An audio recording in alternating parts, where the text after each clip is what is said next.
Bonjour et bienvenue sur la chaîne Nico Quintet Prono. On se retrouve pour un week-end de 3 jours, on va dire, sur l'hippodrome de Vincennes avec dès ce vendredi en nocturne la dernière course de la Réunion et également 2 Quintet Plus samedi et dimanche dans le temple du trot où on va passer notre week-end. Donc allons-y avec cette course où nous aurons 16 chevaux au départ avec 2 échelons de départ, 8 chevaux sur les parcours de tenue de la grande piste de Vincennes de 2850 mètres et on aura également 8 chevaux qui seront aux 25 mètres.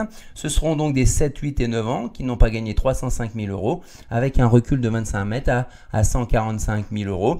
On va privilégier effectivement là dans cette course là les F, les 7 ans qui avec un niveau de de gains égaux ont une année de moins ou 2 années de moins que les 9 ans par exemple de course. Donc ça veut dire qu'ils ont gagné au moins autant d'argent avec une année de moins de course. Donc priorité aux 7 ans. Alors on y va pour mon pronostic en jeu combiné pour ce Quintet Plus où pour moi la lumière elle va venir de Flower Ball.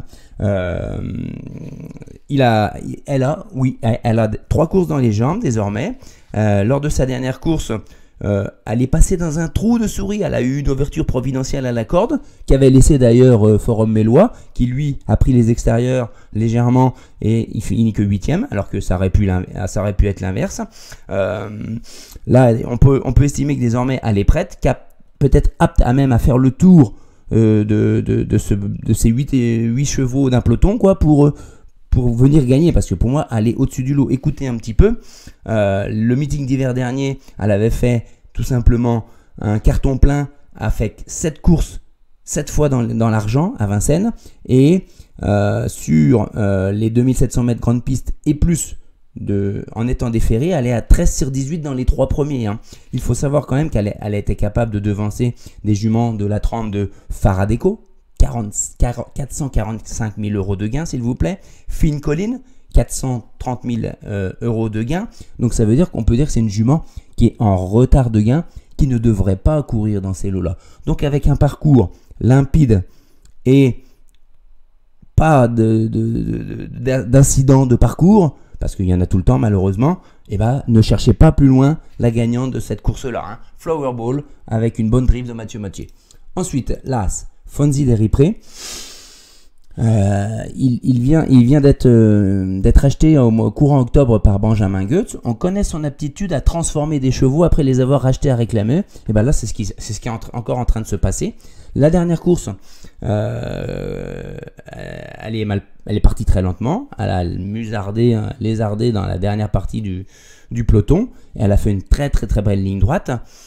C'était contre des 6 ans d'ailleurs, des légers, qui ne seront pas là présents sur cette course-là. C'était une course qui était fermée à 151 000 euros. Là, par contre, il va y avoir les chevaux du deuxième échelon, qui ont entre 280 et 300 000 euros de gains. Donc, malgré tout, il n'y a pas la jeunesse, mais il y a l'expérience et les gains pour les autres chevaux. Et ensuite, la course d'avant, c'était à La Capelle, je crois.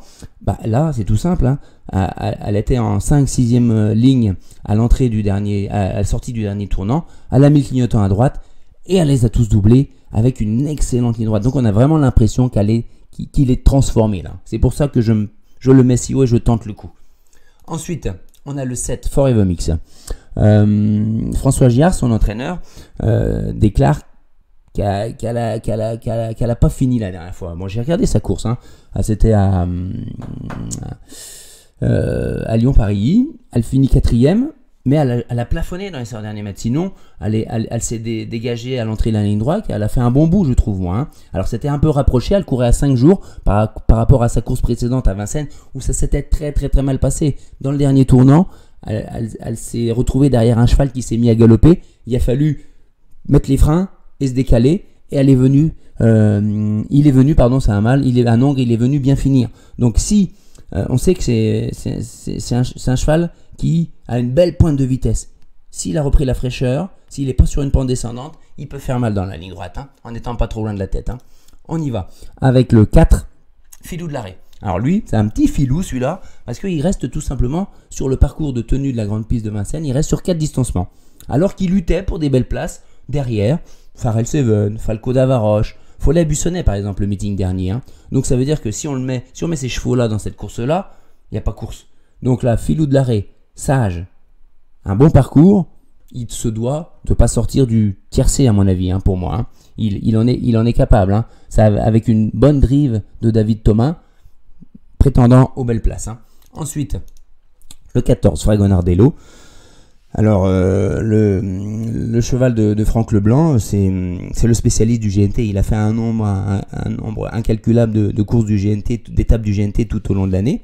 Ça signifie que il baisse de catégorie parce que les courses GNT sont des courses quand même assez relevées. Il avait l'avantage du coup dans l'étape du GNT de partir en tête. Et c'est un bon débouleur dans les élastiques à la volte. Il se plaçait, il se mettait à la corde, il attendait l'ouverture dans la ligne droite. Et boum, et il finissait 2e, 3e, 4e, 5e, parfois 7e, parfois fautif, parce que ça lui arrive de tomber à l'amble un peu. Donc là, au 25 mètres, il trouve un lot beaucoup plus à sa portée, mais il n'a pas cette faculté de faire le tour.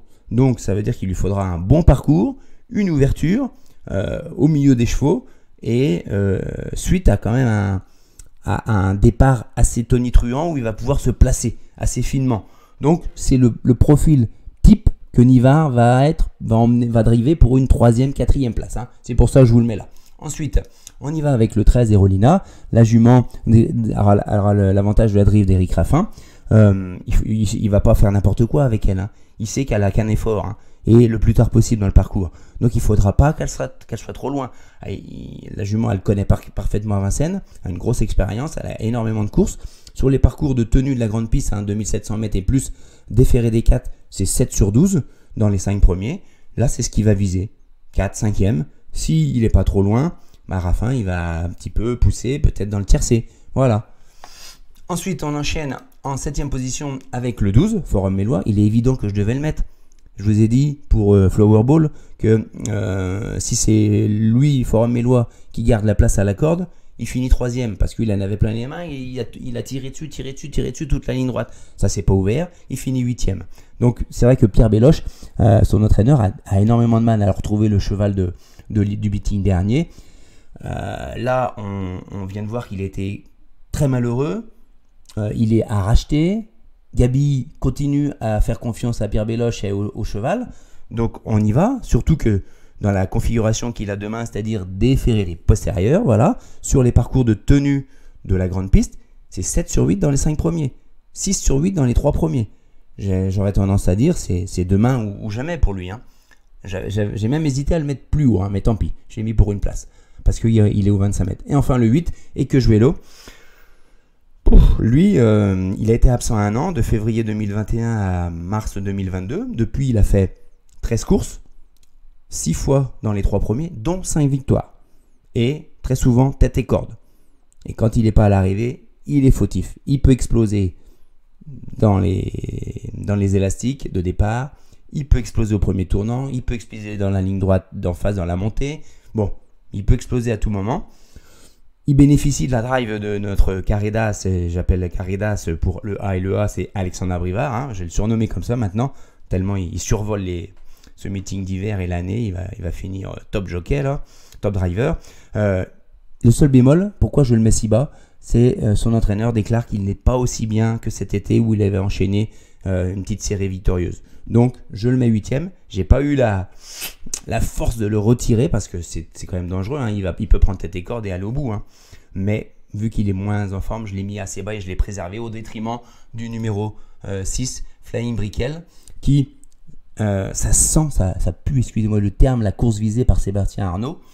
Il lui a fait une petite course de préparation juste avant pour lui laisser reprendre un peu de fraîcheur avec celle d'avant. Il est déféré des 4, mais ça lui ça ne l'avantage pas tant que ça. Il est à 2 sur 8 hein, dans les 5. Hein. Sur les parcours de 2700 mètres grande piste et plus, il est à 2 sur 9. Donc il n'a pas des stats exceptionnelles. C'est un cheval de train. Hein. Une petite place peut-être. C'est la course visée. Mais il peut, comme le 8, hein, il peut exploser des 4 fers à tout moment. Donc à vous de voir. Hein. Si vous voulez inverser le 8 et le 6, libre à vous. Hein. Mais moi j'ai fait comme ça. Voilà les amis. Alors le béton, pour ceux qui veulent un cheval, un coup sûr entre guillemets pour cette course-là, c'est bien sûr Flower Ball. Hein. dans les 3, s'il n'y a pas d'incident de course, ça devrait le faire. Et si vraiment il a le bon parcours, bah, il va gagner de la ligne droite, hein, je pense. Hein, pour moi, il est au-dessus du lot. Hein. Il est au-dessus du lot, hein, pour moi. Allez, au-dessus du lot. Hein. Et ensuite, le copain, ça sera Fonzi Deripré pour une bonne place dans le. Je le vois pas sortir des 4-5, hein, c'est le terme. Hein. Ensuite, le coquin, on va mettre Forever Mix, hein, avec la drive de Guillaume Martin. Ensuite, la déception pourrait venir de Ezelio Smart, qui a du mal à retrouver son niveau. Il était absent 2 fois quasiment 1 an. Au milieu de ça, il a fait une fois 5e en 1:12:9, qui serait énorme. Il pourrait lutter pour la victoire avec un chrono comme ça. Mais il n'a pas ce niveau-là à l'heure actuelle. Malgré la drive de Johan Le Bourgeois, je dis non. Hein. Et enfin, les fantômes, on éliminera le 2 et le 11. Voilà, on se retrouvera vendredi pour le quintet de samedi, avant samedi pour le quintet de dimanche. Donc on va se revoir un peu tous les jours avec le plus grand sourire et la plus grande réussite, j'espère. À très bientôt.